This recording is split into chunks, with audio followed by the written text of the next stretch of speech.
આ શું થયું ભાઈ? બાજવાનું થઈ ગયું ભાઈ. હાલ આવ્યો.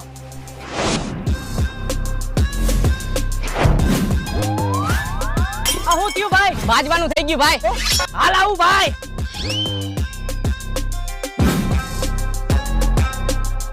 આ શું થયું ભાઈ? બાજવાનું થઈ ગયું ભાઈ.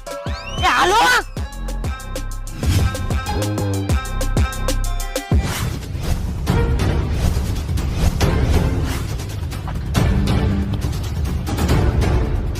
ક્યાં બાજવાનું થયું હોય તો કે આ ઈટેથી એનું માથું ફાડી નાખું. ક્યાં બાજવાનું થયું? ફટાફટ કે એને પટ્ટાથી સોયત્રા કાઢી નાખું. હા ક્યાં બાજવાનું થયું? ફટાફટ કે આજે હું એને ટાટે ભાગી નાખું. ભાઈ બાજવાનું તો એવું થયું ને કે હું તમને બતાવી નહીં શકું, પણ તોય તમે જોવો.